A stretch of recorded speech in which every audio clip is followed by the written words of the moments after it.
All right, so back for a third time. First of all, I am Bill Doty. I am a cybersecurity engineer at Ameren, and my job duties pretty much include babysitting the cybersecurity technology and our end user business units. At least that's how I've come to think about it. So my team is kind of the watchdogs for looking at new technology, integrating that into our current security stack, and also attempting to condense that stack down some as we move into the future.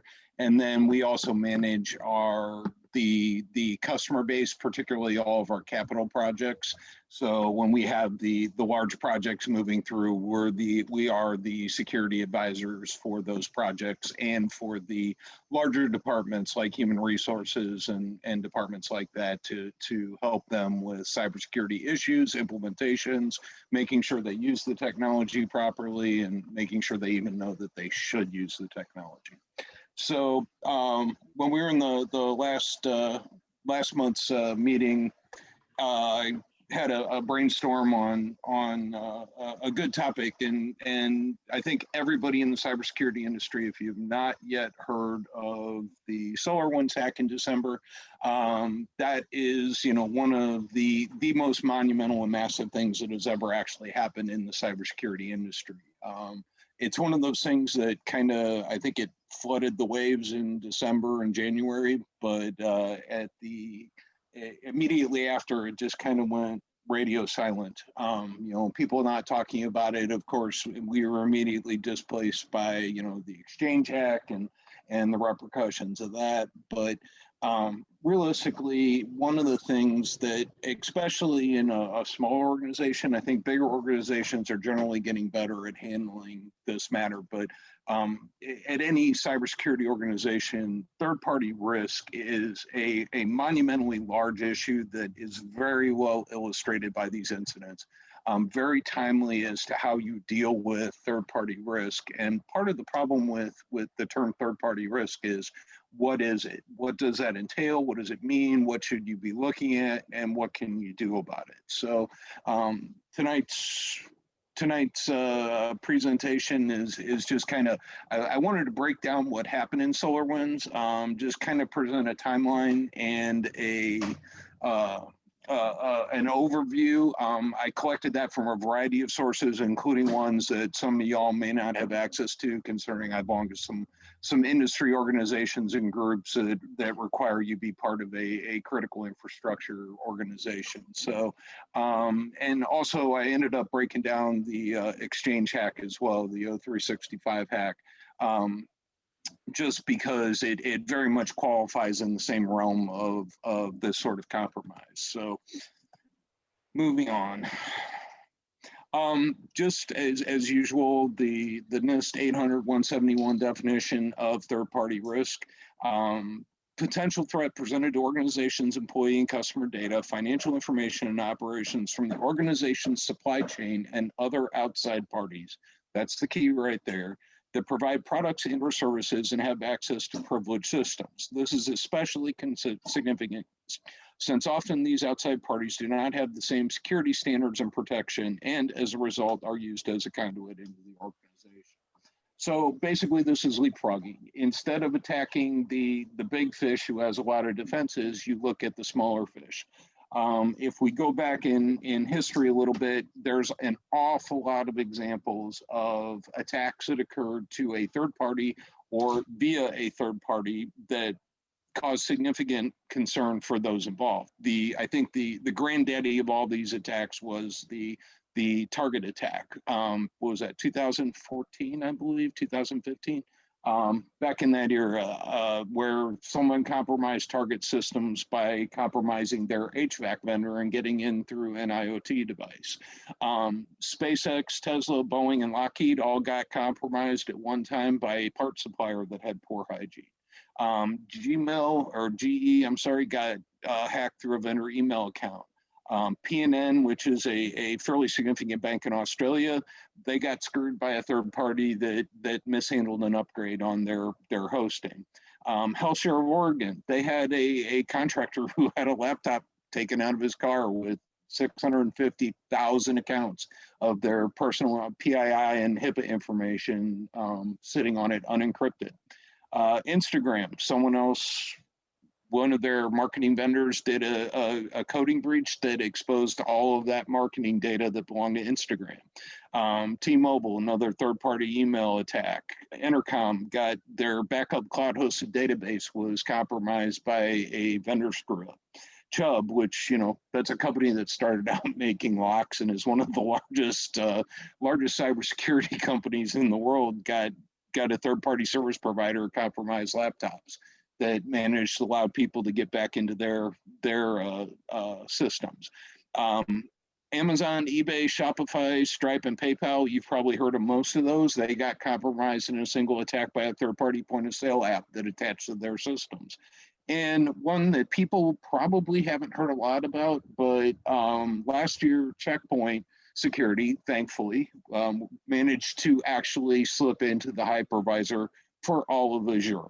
In other words, the entire cloud was exposed through this hack to Checkpoint. Now, they're good guys. They reported it to Microsoft. But the truth is, if somebody compromises that hypervisor underneath your cloud instance, they own all of your data. Literally speaking, and I am not understating this, when Checkpoint managed to do that, they owned everything in Azure. That is not pretty if they had been a bad guy.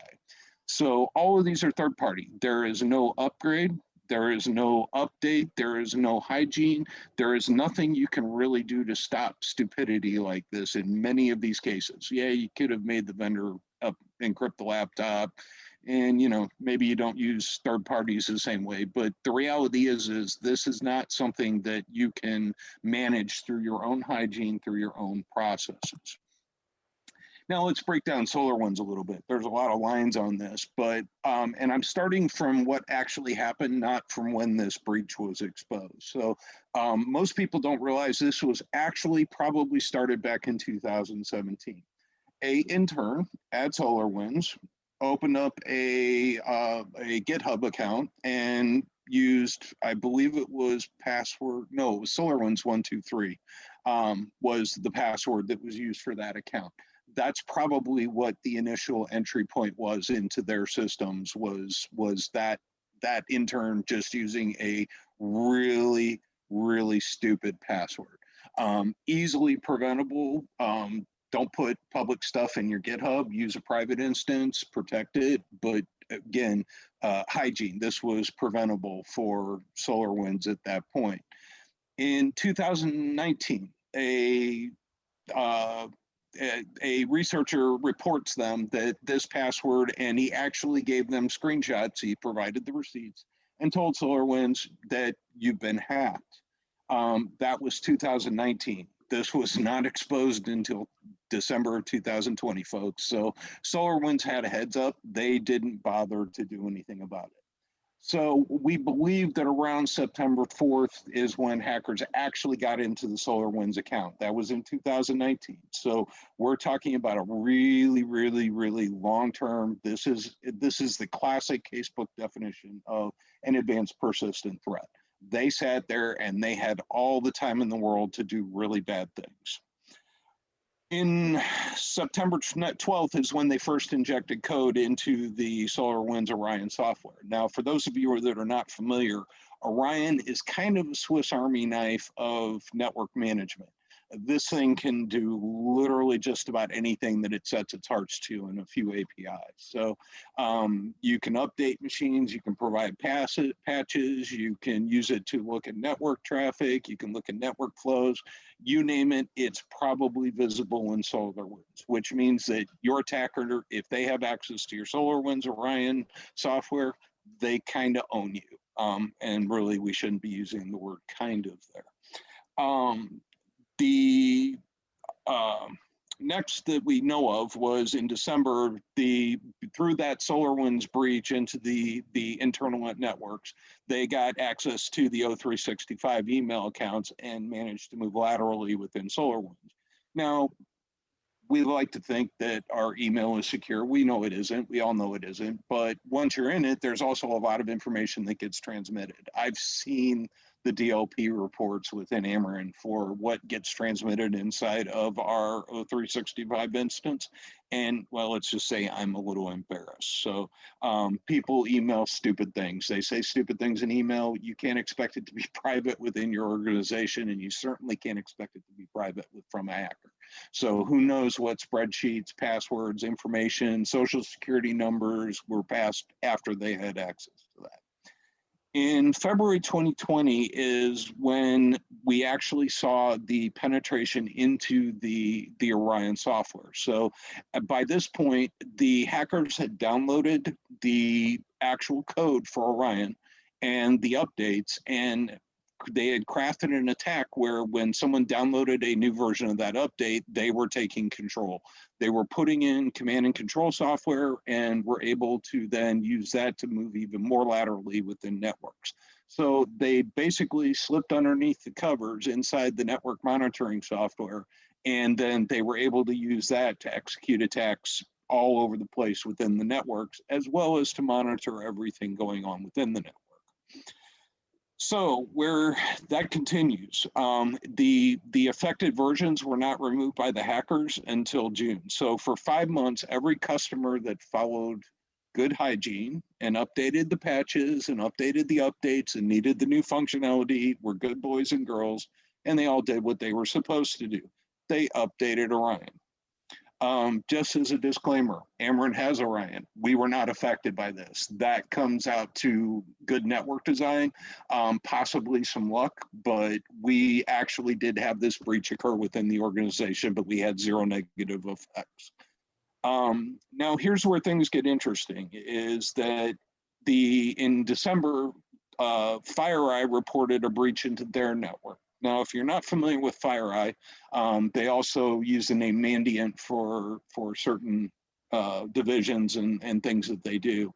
They are one of the largest cybersecurity MSSPs out there, MSP and MSSP. These are the guys that you call in when something bad happens. These are the ones who do third-party watching. I have it on good authority that they were actually notified before that another networking company actually noticed weird traffic several days before that. Not that a few days is going to matter, but FireEye is supposedly watching your stuff, and instead their stuff was getting hacked. So they had a version of SolarWinds. Their SolarWinds version was hacked. They downloaded the updates, and they were owned by Russian hackers. So on December 11th is when FireEye actually reports it to a larger audience. I don't think it was public at that point, but it wasn't very much longer. A couple more days before the news sites got a hold of it, and it was starting to become effective.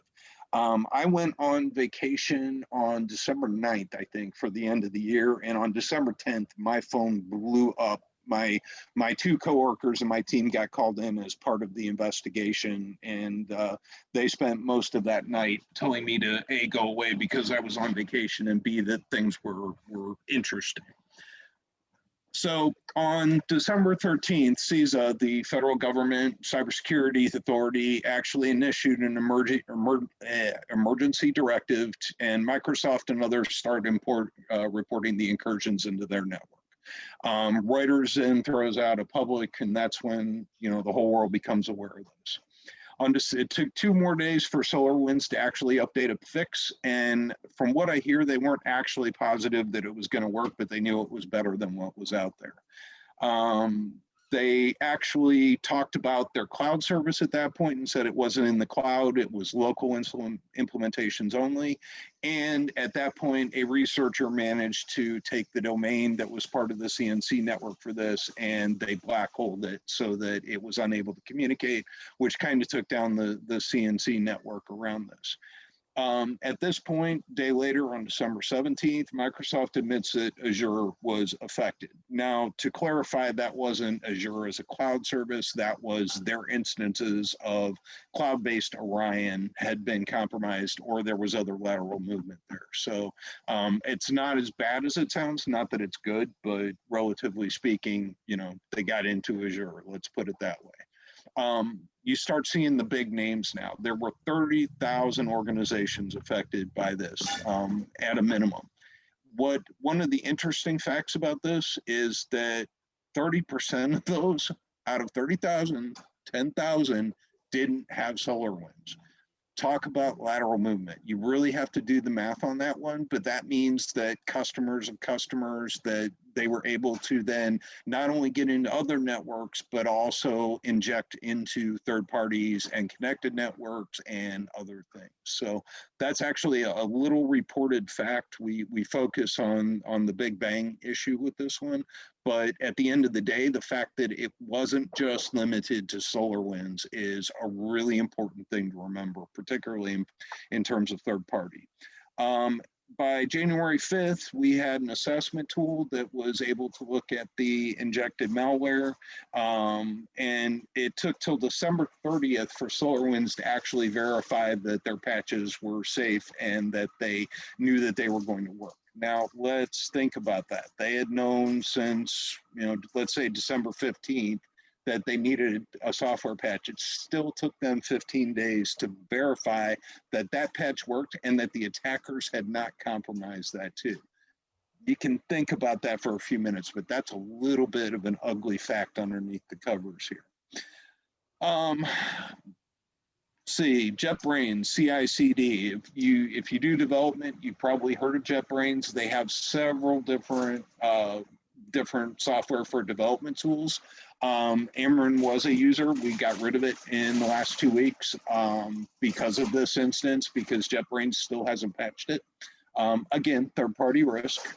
So JetBrains was also affected. Their pipeline software was compromised in this, and hackers had access to their source code. So if you're developing and you're using JetBrains software, you might want to reassess that. Last time I checked, which was a week ago, there was still no patch on that one. At this point, CrowdStrike, another one of the big cybersecurity MSPs, they're one of the big bad boys. They actually analyzed the Sunspot tool and that was used to gain access, the compromised malware. We talked about the 30% of victims. Let me be really clear. We are still dealing with this as an industry. My organization spent a couple of months going fine-tooth comb through everything in order to make sure that we were clear. We were pretty sure of it up front, but we have still had our incident response teams looking at things and making sure that we didn't miss anything. There are organizations today that are still affected. This is still being cleaned up. They are picking the glass up off the floor from the broken windows. They're changing passwords. They're updating software. There's still things going on. I would imagine, I don't have any data on this, I would imagine there are still probably compromised versions out there of SolarWinds that somebody hasn't patched yet, that they haven't gotten the message, or they don't care, or they just don't know how to deal with it.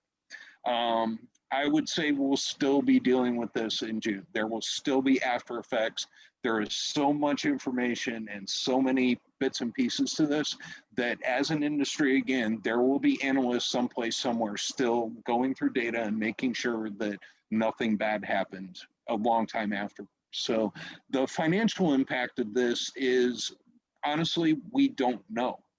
The worst part about the SolarWinds hack is we don't know what data was taken out of those systems for the ones that were directly compromised and then attached to the CNC in the network. Organizations, it's very hard to tell, particularly when you're talking about network traffic and net flows and things like that.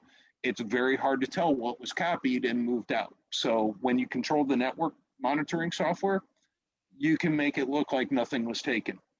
That's a simple truth. Do you keep your logs on your routers? Probably not very long. You move them over, syslog them, and that's what Orion is for. So a lot of the data was possibly or probably erased as part of the attack itself. Exchange. Now, this is one that wasn't as big of a deal, but again, this is Microsoft doing their thing and realizing that, Exchange is still internal Exchange. We've been told for years, move Exchange into the cloud, move your, use Gmail, use something that you're not managing inside. It's not worth it. And that's true. I would wholeheartedly agree with that. However, when you're a large organization and you have retention issues and you have a very large implementation internally, that's a hard operational thing to do. It's not as simple as it is made out to be. So on January 5th, Microsoft was alerted to a pre-authorization remote code execution. In other words, it was a piece of malware that did not need to do any sort of authentication into the system in order for it to execute. In other words, hacked. So a team called DevCore, a guy whose Twitter handle was Orange Society, actually tweeted that over to Microsoft on January 5th. By January 6th, after that tweet, there were several security companies that actually saw the exploit occurring in the wild. So this was something that it wasn't just discovered by a good guy, it was already in use and somebody actually had access to it. Again, remember when I talked about what we send in email. As an ex-ISP email administrator, well, I did everything, but that was one of my systems. People put embarrassing things in email and stuff they absolutely shouldn't. And our DLP is not as good as we would like it to be on email. So if somebody owns your Exchange server, that's a really bad thing, and they could. It took, now look at the timeline here, from the 25th to the 21st, or I'm sorry, February 2nd, Microsoft actually managed to just confirm the flaw. 7 days, and this was almost a month after it was first reported before they confirmed the flaw. Those email servers were owned. On February 8th, Microsoft escalates the patch. Okay, this is when big business gets in the way of cybersecurity, right? They made it a priority on February 8th. Again, a month after it was seen in the wild. On the 26th to 27th is when we actually started seeing mass scanning. Probably what happened is that the RCE made it into the dark web, and of course, once something's in the wild, people start passing it around, and that's when everybody's Exchange servers started getting hit. If it was out there, it was probed. Krebs on Security broke that story. If you've never read Krebs on Security, he's a little bit irritating, but he is a good guy and focuses on malware and things like that more than anything. But he broke the story publicly. So 2 months, nobody had actually heard really about what was going on. This was not something that was passed. I know within my organization, I wouldn't necessarily see this sort of thing, but I didn't hear about it. So I'm a little skeptical that it was publicized properly. March 2nd, literally 2 months after the thing, is when we get a security patch in. So those attackers had 2 months to exfil all of your email data and anything that might be stored in that, or just comb through it and see what was interesting. So as of March 12th, there were still 82,000 unpatched Exchange servers out in the world that Microsoft could track. I sincerely doubt that number has decreased significantly. We know that people have issues with patching. We know that small organizations, single Exchange server, just whatever, it's out there. So again, it's a bad one, and it has to do with third-party code, with how the third party responded. Even if you had the world's best hygiene, even if you were putting security patches out there from day one and you were doing it on the day of issuance, you were still potentially compromised for 2 months. Is it a solution to take your email server offline?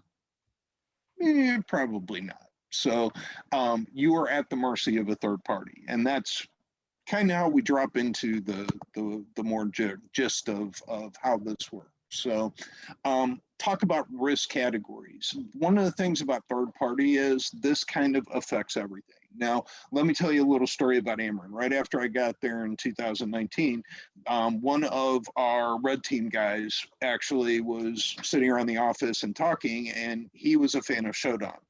And if you've never looked at Shodan as a cyber person, you should look it up. It's a database, and it's a database of publicly accessible IoT devices and things like that, so that you can get into. This means, people's security cameras and things like that that aren't secured at all or aren't secured properly, routers and things like that. It does cost money to get the good subscription, but you can look at a lot of stuff with just the free stuff. So he found on Shodan a completely wide open wireless network that appeared to be in Illinois, not terribly far from the river. I won't give the exact name, and was named Ameren. And clearly we were a little curious about this. What it turns out is it was not ours. We kind of guessed that, but we didn't want it to be. However, it was in an Ameren building. What had happened was a vendor doing an HVAC upgrade had decided that they wanted remote access to their equipment while they were doing the upgrades. So what did they do? They attached a cell-capable router to their HVAC equipment, which was not, I make it very, very clear, was not any way tied at that point, and I don't believe is at this point tied to our actual network. It is not integrated with any Ameren systems, and it was just wide open. There was no password. You could get into the Wi-Fi portion of it and look at all their HVAC equipment and do whatever you wanted. They wanted it to be easy. They wanted to be able to hit an IP address at 3 in the morning and make changes while they were tuning the system. They didn't tell us they were doing this. They didn't ask permission. We did go in and yank the power out. Being the power company, we do have the luxury of controlling power, particularly when it's in our building. We made them take it down, but just think about, even if it had no risk of compromising our security, it was a test thing. The building was not actually live at that moment. However, if somebody saw that Ameren was on Shodan, there's still a reputational risk. People will start to question. They will start to look at things and wonder what we're doing. As a publicly traded company, yeah, that was a really minor little thing, but it's a major thing if it becomes an issue. Again, Target, that's exactly what happened to Target. Poor password hygiene on routers that happen to be connected to their main network. So different kinds of risks here applied that don't necessarily or always apply in this many categories for a single thing that you have less control over. So of course we have cybersecurity risk, right? I mean, that's just a given that when you have a third party that's got cyber assets and systems, they have some sort of risk. They're probably not perfect, neither are you. However, compliance risk.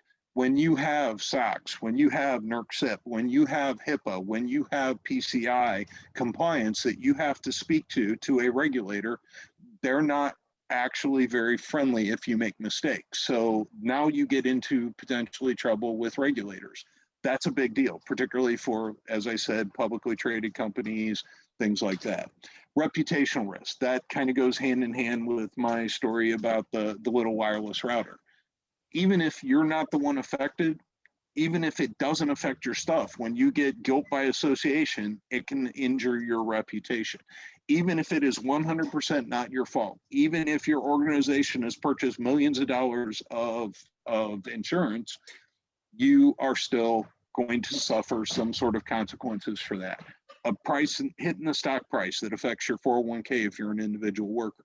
Yeah, those things come and go, but really, realistically speaking, you don't want to have your reputation put at risk for something you don't have control over. Operational risk. Again, if they interrupt operations, if they stop you from doing your business or your job or interfere with that or cause problems, you are potentially sacrificing your operations. And then there's a strategic risk of what are you focused on? What strategies do you have? What do you have to go back and do? If it's part of your broader cybersecurity strategy, your platform, your architecture. And so anything like that, third party, is a strategic risk that you have to acknowledge and move forward on.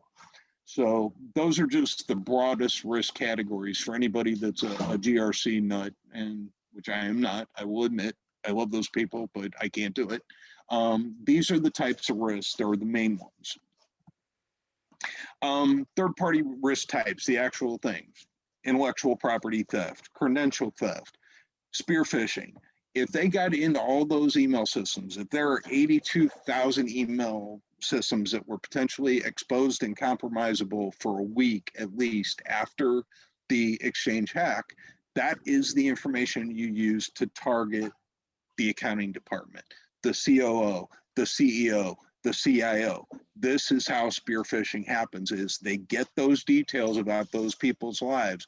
Imagine what happens at a Fortune 500 or a Fortune 1000 or any publicly traded company when the big C-level executives, their assistants and admin assistants are compromised. Imagine the information in that. I would love to see mine, but they frown on that. So data exfiltration, of course, just being able to come in and get your data out and do something bad with it, steal it, use it. Fileless malware using, that's the newest brand new thing, but any sort of malware and ransomware can be an issue here. Fileless is particularly bad because it's far less visible to onboard antivirus scanners. Now it's still mitigable with network scanning more so, but it's still a really bad thing. And then of course, as we saw with SolarWinds, we had an advanced persistent threat. When you're talking about state level stuff, when you're talking about government, critical infrastructure, banking, all of those things, you do not want someone that is able to crawl inside your system and live there for a very long time without detection.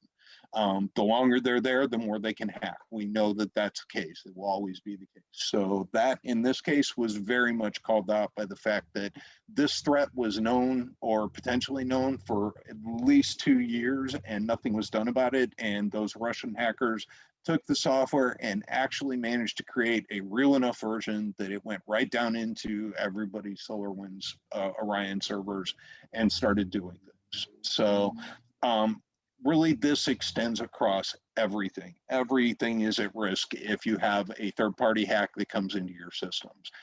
And again, you don't have control.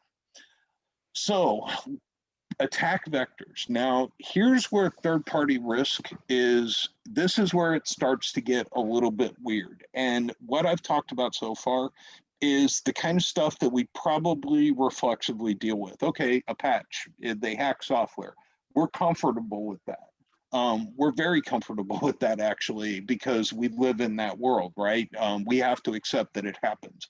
None of us are perfect. No one will ever reach 100% in cybersecurity or in what they do. So at the end of the day, you have to be thinking about that, but we accept it. So counterfeits. If someone gets your intellectual property, if they get your source code, if they get, again, you can talk about the Chinese and the Russians, what are they doing? They add access to potentially all of SolarWinds source code. Can they make counterfeit versions of the routers? Do we have to worry about that? If they just have the software, they can analyze that. They can look for zero-day exploits. They can bring up their own lab version of SolarWinds and spend the rest of their lives trying to hack it and find something that other people have missed. That's still a threat, by the way, for SolarWinds. If those hackers had updates, had software, got a hold of the GitHub libraries and the repositories, they may still have all of that source code, which means that barring rewriting Orion from the ground up, they have a chance now to fire that up on a virtual machine and play with it and poke at it and get other ways back in the future.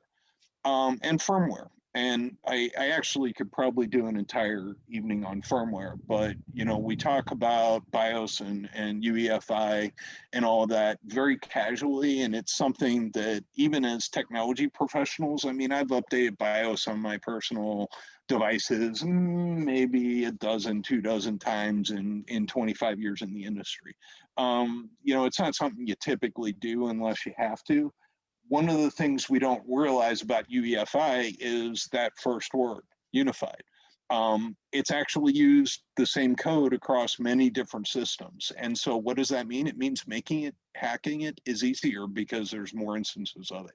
If they find an exploit for BIOS, and there is a very high number of exploits for BIOS and for UEFI, then they can replace that. If they own the firmware on your machine, they own your machine. Let's just assume that's the case. So insider threats. If you have consultants, service technicians, guys that are camping out in your building, and you don't actually have control over their laptops, they may jack them into a network port. They may have malware. They may do all kinds of things. So, and this also would occur for third-party devices of your employees. If you don't have network access control on your switches and routers, and don't have a way of stopping third-party devices from jacking into your Ethernet ports, then you may have an insider threat there as well. So those are all vectors to come into it. Foreign intelligence services. Yeah, most of you probably doesn't matter. For people like me, it does. We see red state attacks on a minute-by-minute basis. So, and if you're in government, if you're in finance, these are literally, they're happening every minute of every day, and they're a worry. Terrorists. We talk about terrorists as if it were, the Muslim jihadists. That's not the case. We see eco-terrorists, we see environmentalists, we see people that just have a personal axe to grind with something that happened in their lives. We have that meme, that myth of the pissed off hacker in his basement. That happens. So their motivation is not always money. Sometimes it's deeper than that. Industrial espionage, cyber terrorists. Again, that tends to go with foreign APTs and things like that, but getting into the systems, control systems, again, that's one of my things. Being part of Ameren, we have ICS, IoT, OT stuff in our network. We have to protect that first and foremost. That's one of the crown jewels. So these are people that want to worm their way into those control systems, and imagine the damage that they can do. Any manufacturing plant is almost certainly at this point completely automated and has cyber entry points and cyber controls. Stop COVID vaccine production. How many upset people in the world might want to do that? It's probably a large number for various reasons, financial reasons, generally pissed off at doctors, wanting to interrupt another organization. The Johnson & Johnson people get pissed off at Pfizer and want more of the market share. It's lighthearted. I doubt that happens, but it can happen. So there are unethical companies out there. Moving on, third-party risk assessment. Now, here's where we actually get to do something as cyber professionals. This is probably the boring part of this entire exercise, assessing the risk. We have to be able to even-handedly and fairly assess those risks. We have to really think about how third parties interact and affect us at every level and what we can do about that. The truth is, many cases, we can't do a whole lot. Again, Microsoft, 2 months before a patch. What are you going to do? You can't patch something where the patch doesn't exist. But you can also take mitigation steps if you have to. You can do things with DLP if you had to. If you need to rebuild a server and protect it better, maybe you do that and migrate your data and try to and hope that it's safe. But we have to be able to recognize those risks and really cleanly and fairly deal with them in our heads. If we can't deal with them, we at least need to know about them. If you're not keeping a risk register, no matter who you are, no matter what organization you are, small or large, if you're a small organization, your risk register is your to-do list. This is, hey, what can I deal with today, but I might deal with tomorrow? What do I need to remember to do in 2 weeks when a patch comes out? These are all small and large issues that it's critical that we do that.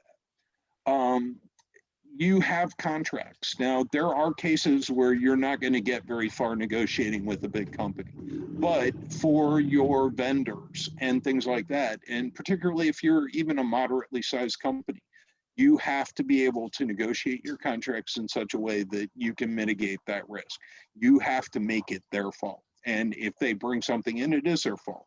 Now, of course, they're going to write the contract as loosely as possible. We at Ameren have an entire contract review team that reviews off-the-shelf contracts, like software contracts, as well as all vendor contracts through our sourcing team. And we have a several pages worth of cyber clauses that we insert into everything. Have we been told to go to hell? Absolutely. I dare you to negotiate with Amazon, with AWS. They won't even talk to you. They're just not interested. They're Amazon, and if you don't like them, go away. And if you really feel like migrating all your stuff off them, you can go ahead and try. That's literally how they feel about it. You know, can you make a company like Cisco bend at the knee? Probably not. But you can also insert standard clauses for a lot of these when you do the deal, when you ink that. You can look at what companies say on the internet before you purchase. You know, what is their hygiene?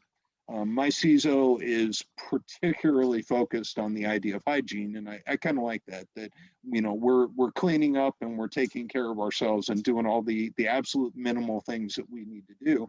But does your vendor have hygiene? You know, are they? If you have a service tech from one of the big third-party service companies that takes care of your servers and laptops, do they have antivirus on all of their laptops? Is the hard drive encrypted? Do they maintain those? These are all questions that we can and should ask, and you have to target that. You may not be able to do that for everything, but you can do it for individual or the important things. Again, when we assess, we can prioritize. You can design to compliance. You know, one of the things that we can easily do is we can go out and we can look for those controls that other people have done. You know, maybe you're not affected by PCI controls, but they're really good common sense stuff out there. Of course, you know, 853, the NIST document, that's the granddaddy of all controls. But you can also look at the SIS top 20 software controls and things like that. There are plenty of examples out there that are available for free through all of the big organizations that allow you to design your entire network in the first place. If you're not doing your part to minimize the risk, then, well, you're not doing your part. I guess that ended badly for me, but that's the truth. And you have to monitor it. You can't just throw things in and then not worry about it. And this goes for third parties too. When someone is doing something, you need to know what they're doing. If somebody comes in to repair your server, hey, what are they putting in there? You know, what did they attach to it? What did they do? So we have to do that at the larger side too, of network monitoring or log monitoring on servers. All of those fall into it by priority. You can download probably hundreds of risk management questionnaires off the internet. So when you're doing business with someone, here's an interesting one. What about your lawyer? Does your lawyer actually do anything about cybersecurity? Even small businesses generally have a lawyer or an accountant out there that may do, you know, their accounting. How are they doing? I used one of the bigger online services for my accounting this year and had to make several suggestions back to them about things that they were good enough, but they could have been easily improved from a security standpoint just by looking at their website. So you have to be able to question that and know what questions to ask for the right people. And when you get to the larger space, when you're working for a bigger company, audits, on-site visits, that is absolutely a thing. If you're doing business with somebody regularly, I'll give you a really good example. We use one of the bigger integrators to prepare all our laptops. We request an on-site visit. Let's go to their config center and make sure that, you know, the doors aren't unlocked on the side, that you know, people aren't just wandering through randomly, things like that, that they have the proper gates and using badges and things like that. So you can always request that. If it makes sense for you, you need to be able to do that or think about that. Maybe you only do it for your crown jewels if you're a smaller organization, but you need to pursue things like that. Identifying them. How can we identify them? I mean, these are probably should be pretty, you know, status quo. I mean, I'm not telling you anything you don't know here, except maybe one of them. Pen testing, obviously for your own systems and for stuff that you own. And I put that in air quotes, but I shouldn't. Make sure you don't hack somebody else's stuff, right? That's bad. They will throw you in jail if you try to hack AWS, even if you own it. Threat modeling, you know, making sure that you understand your risk surface and what you have and looking at how you can model those threats and how they would behave. Again, internet resources galore. Red teaming, depending on the size of your organization, might be one guy with a laptop, might be an entire team, might be a third party. Again, Mandiant and CrowdStrike and companies like that. I'm sure there may be other people on this call that provide those type of services. You can advertise anytime you want, I suppose. And then maintain your perimeter and your connections. Make sure that you know that what you have is safe, that you're not exposing things unnecessarily. And here's one that people don't think about enough, is if you have a lab or if you need a lab, create it. We have virtualization. We have an extra plug in the corner of our offices. Large or small, you can create a mini lab for relatively painless amounts of money that allows you to test things, to look at stuff, to put a network sniffer and see what a hardware piece or a connection is doing. So at the end of the day, we need to be better about pre-testing and testing and looking at things before we ever install it. We need to take that time, not only to make sure products work as advertised, that they're going to do the job for us, but we can also add safety checks to a lab environment. We can capture what's going across that wire and see, hey, is this thing doing anything weird? Do we have anything that's at risk here? Are we seeing DLP or anything like that? So you have those opportunities to do that type of thing internally, and we need to take those. You need to be able to identify those threats, especially not just just because they're a third party, but especially if you have less control over something, if you can't immediately affect change on it, then you need to take better care of it. So identification is a really important part of this whole gig. And then evaluating. And I've beaten the dead horse on this one, but just because we've identified a risk and we've assessed it, we then need to actually evaluate what that risk means. Does that mean anything to my organization? Is that something that I need to worry about? Is it something that is a smaller issue than something bigger that I really should be worrying about? We need to prioritize. We need to rank them and say, hey, this is the most important risk and I got to deal with this one first. 80-20 rule, if you don't know what it is, go find it, because you can spend a lot of time closing up little tiny gaps that are pretty meaningless, or you can spend a little bit of time closing up those big gaps. We have to do that. We have to evaluate it, how it applies to our business, how it applies to what we do, and then we can properly at least allocate our resources to it. And it has to be, and that's what I'm talking about in the last one, third-party tools and resources in a balanced manner. If you're spending 90% of your time on something that is even if it's a high threat than a minimal risk, you're not doing yourself any good. You're wasting time avoiding things or not doing things that have a bigger impact, that have a bigger splash zone. So you have to evaluate it and be honest with yourself. Sometimes, back to that risk register, you're just going to have to accept it, or you're going to have to take it to the owner or to the CEO or the CIO or whoever's appropriate and say, hey, we have this. I want you to know about this. This is the ultimate in CYA, because 2 months from now, if something happens and you didn't tell anybody, they're not going to be pleased. Guarantee you, they're not going to be pleased. Much like I'm not pleased with Microsoft for not properly letting us know about the Exchange bugs.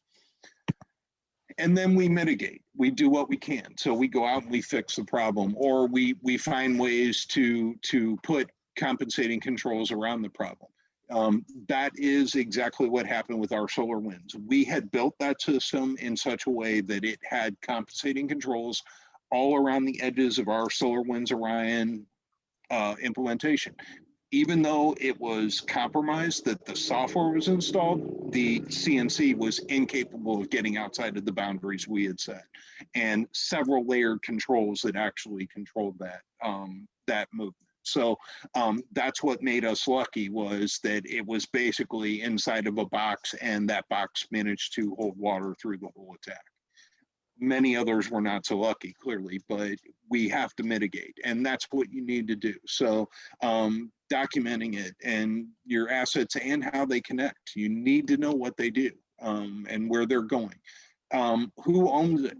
You know, if it's third party, if it's the accounting department, if it's the HR department, they get a say too. The businesses, remember, we're cyber. We don't operate in a bubble. We have to deal with the businesses as much as we don't want to. God knows I don't.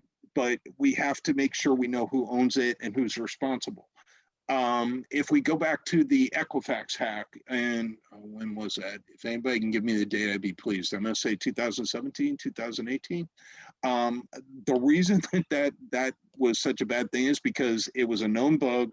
The engineer who owned the box knew about it and just didn't bother to patch it. And therefore 143 million records walked out of Equifax because one guy got lazy and there was no backup and nothing to prevent that. So it was not third-party risk, but that's what happens when you get lazy. Communicate your risk management strategy. Let people know what they should be doing, what they need to do. If you have a new partner, make sure that you've established those ground rules. Just because you created the perfect plan, if nobody else knows about it, they're not going to be as helpful in implementing it. Make sure that you talk to people. You know, you got to get those channels moving early. If you're calling a partner and it's the first time you ever talk to them about this sort of stuff, they're not going to be as receptive. You're not going to have those cell phone numbers for 3 in the morning when the hacker strikes because the office is empty. Make sure that you've talking to people and that you've had these discussions, even if it's just a, hey, you know, we just want you to know who we are and we want to know who you are. Talked about mitigating controls, change management.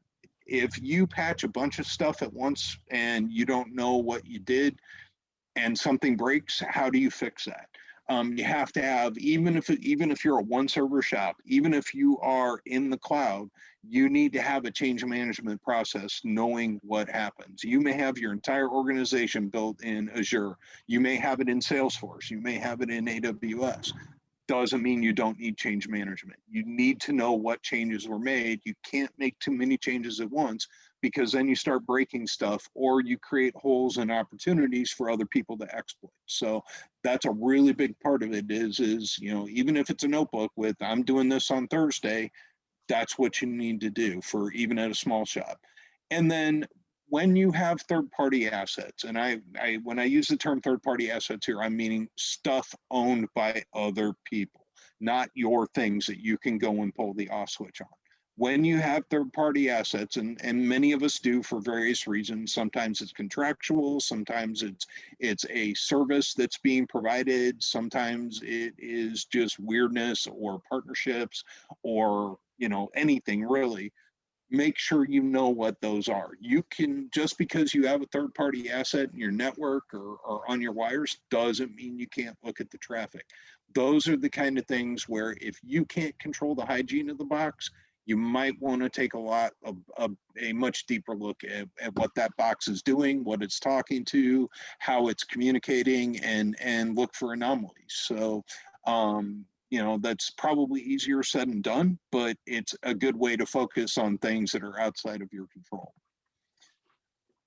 I can't say this one enough. Every organization has a third-party risk of some sort. Nobody is living in a bubble. Even if it's just a BIOS or a UEFI hack on a laptop, everybody owns it. So you own it in your home too, by the way. You know, you've got your Alexas and your Rokus and your laptops and you know, all your little IoT devices and that cute little smart plug. Every organization, everybody with an internet connection has third-party risk. So recognize that first. We are all there. It doesn't matter what the type of business is. Back when I was in school doing my cybersecurity degree, one of my go-to resource sites was the British government's cybersecurity arm. And honestly, I can't remember the name of it, but I have it bookmarked and I use it for a lot of fact-finding missions. Back in 2014, 2015, I believe, it was right in that time frame, give or take a year or two, they did a study about where they were seeing attacks on the wire coming through the internet service providers in Britain. Being a smaller island, on the island of Great Britain specifically, not just Britain in a general sense. They were looking at the stuff coming through the traffic on the wires. 66% of the attacks were to smaller businesses. Why is that? Back to what I said earlier. You go after the small fish, the ones who don't have the money for a big cyber budget. They talk to the big fish. They feed the big fish. They are partners with the big fish. Every one of those hacks that I listed before was smaller companies creating risks for larger companies. So, you know, mom and pop shop that you're doing business with, they're great people. Do they actually update their servers on a regular basis? Maybe, maybe not, but that's the attack vector that is one of the most common. Again, this was at least 6 years ago that that study was done. 66% of all attacks were at small, medium businesses. They were specifically looking for those easy wins. Sometimes that's just, you know, malware, you know, encrypt the hard drive, charge them 20 pounds to get it back, but it's also a gateway to a larger fish. The business doesn't matter too. It really doesn't. Got to make that really, really clear that you can be hacked if you have an internet connection, if you have a wire, if you have anything, you can still be hacked. So don't think that you're special because you're small or some weird little business or doing something niche or whatever. You can be hacked. If you have an Etsy account and that's how you sell your stuff, that's a third-party risk. You have a risk. If Etsy goes down, you go down with them, Junior. And it doesn't matter if you're born in the cloud. You can do really stupid things with configurations in AWS and Azure and GCP that expose your entire data. You know, let's talk about Capital One and their hack. So, you know, you can be senseless anywhere. Risk is always going to be unique. Again, situational awareness to who you are, but your risk will not look like anybody else's ever, and mine doesn't look like yours.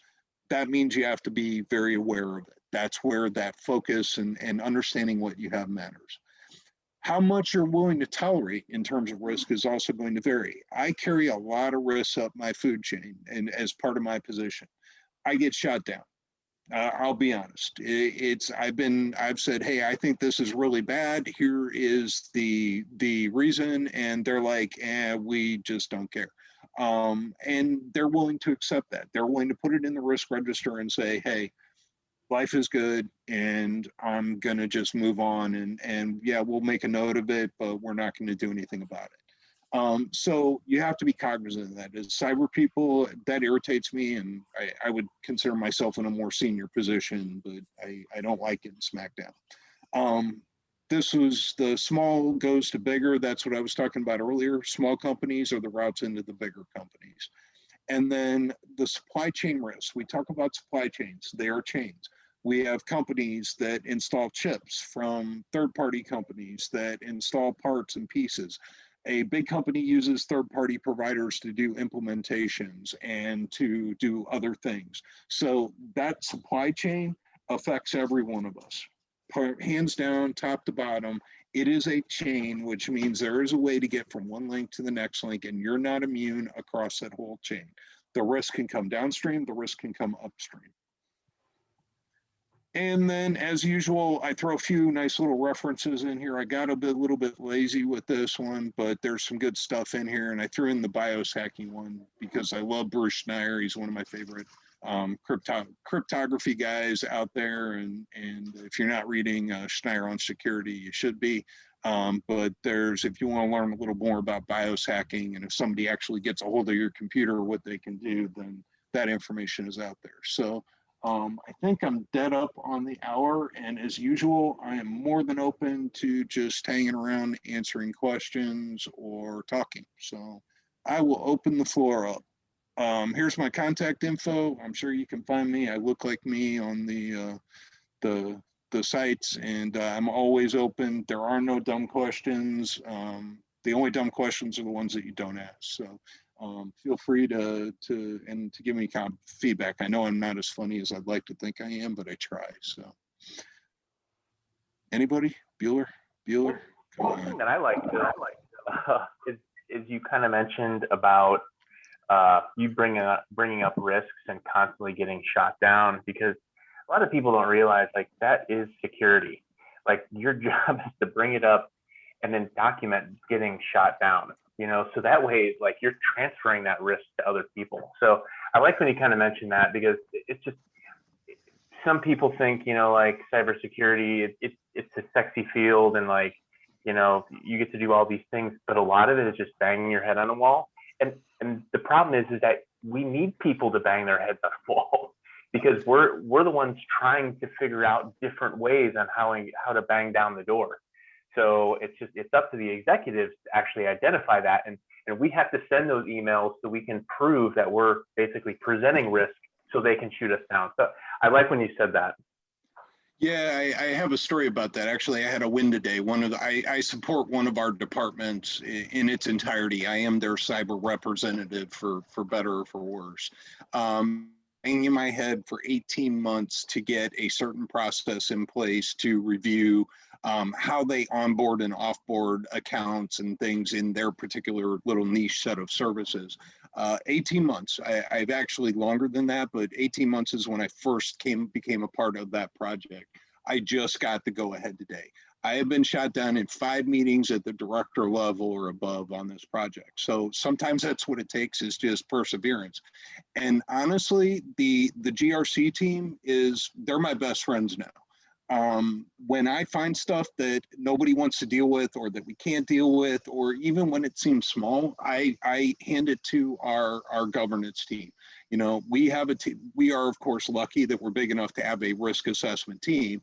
So I get to lay work on their shoulders, which is awesome. I used to have to do it all myself a couple of years ago. That team has quadrupled in size in the last few years. But even if you think it's insignificant, I have the receipts on the emails I sent saying, hey, take a look at this, and if they want to shoot me down, well, I can't save the world. I can't. I would love to, but I can't. So yeah, that is a really important part of this, is put it in the email. Take a photocopy something, write it in physical writing, print it out, photocopy it, and stick it on the boss's desk. Make sure that they cannot ignore it. If they don't know, you'll get blamed. Guarantee you. Exactly. Yeah, and just having that supply chain and the vendor risk, it's like your executives that you represent, have to know that risk of other companies that are bringing that risk to you as well. So yeah, it all ties together, and I do appreciate that little opening for us to, get a little bit of a advertisement in there. But we always try to, like, keep this very, community based. So. Yeah, if you want to talk about that kind of stuff, ask Grant. It's what he does for a living. So let's just leave it at that. So anybody else got questions, comments, want to talk about something else? This is my social life right now. So. Hey, Bill, it's Abby. Hey, I work with Abby, everybody. So he's from Ameren. So we go way back. Way back, yeah. I have a quick question. I know you mentioned the Orion platform being affected, but I was wondering if there's any other tools from SolarWinds, such as their CSP server, that were also affected. Just curious. I do not believe so. I also don't think that the complete dissection has been done, to be honest. I would say that we probably haven't even worked our way into that, but I am unaware of anything other than the Orion platform being the one that was compromised. That's kind of the bad boy of SolarWinds. There's virtually everybody has it or had it at some point. I can name at least 4 companies I worked with in the St. Louis area that are running it or have run it in the past. So, but yeah, they basically went for the one that would give them the most bang for the buck and left it at that rather than trying to get bigger. Now, that doesn't mean that since they had access to GitHub and source code and everything else, that they don't have source code or the ability to poke at those things, or that they didn't collect that. But I don't believe it was actively exploited from what I have heard. One of my vendors is the one who saw that initial traffic before FireEye actually announced that they had been hacked, and they only saw it in one place in their system. So I think that's a fairly good indicator. Awesome. Thanks, Bill. There must be more questions. Don't be boring, guys.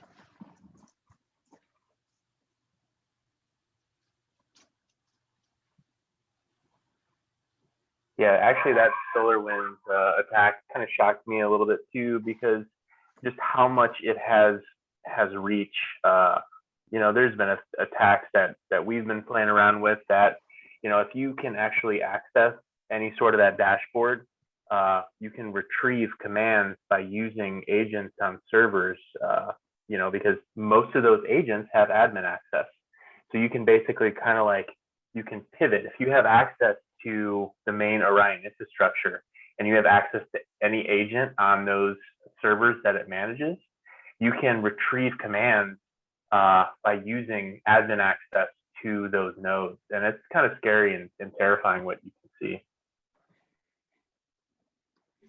Yes, it was bad. And that's putting it mildly. I know, yeah. And it's going to keep getting worse. I mean, like, I'm kind of reeling from, the Ubiquity attacks that just were happening.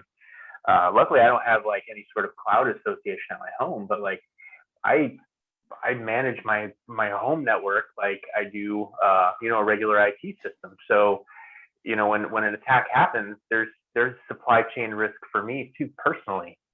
Yep. So it's all over the place, and it just keeps happening. Like, Ubiquity is a big company. It's actually going to be competing with Cisco, like especially on the small to medium-sized businesses. So that's another big one.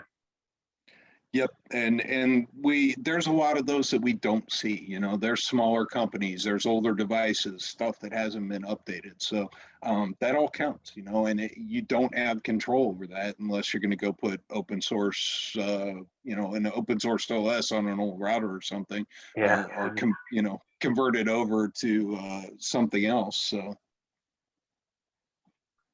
yeah, it was a good overview. I really appreciated it. So. Well, thank you. I do my best to try.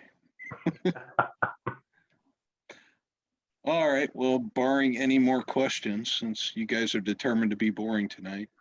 It's a nice day. They're probably staring out the window. Yeah, I should be thankful. I should be thankful in early April that I got this big of a group without free beer and pizza. So. Yeah. All right. Well, you all have a good evening. We'll call it quits here. Elizabeth, you still running around someplace? Oh yeah, I've been here the whole time. I know. Well, if nobody has anything else for you, we can go ahead and give everybody their evenings. Thank you all for coming and spending some time with us. And thank you, Bill, for putting on another amazing presentation. Yeah, thanks a lot, Bill. I enjoyed it. All right, guys, have a good evening. Thanks everybody for coming. This has been recorded, right? And we'll be able to get the link. Yep, I should have that recording up tomorrow at some time, but once I have it up, I'll post in the meetup site. So. Yeah, and I also gave Elizabeth a PDF copy of the presentation if you just want that raw as well. Excellent. Thank you very much, Bill. You're welcome. Thank you for coming. Have a good evening, y'all. All right, good night, guys.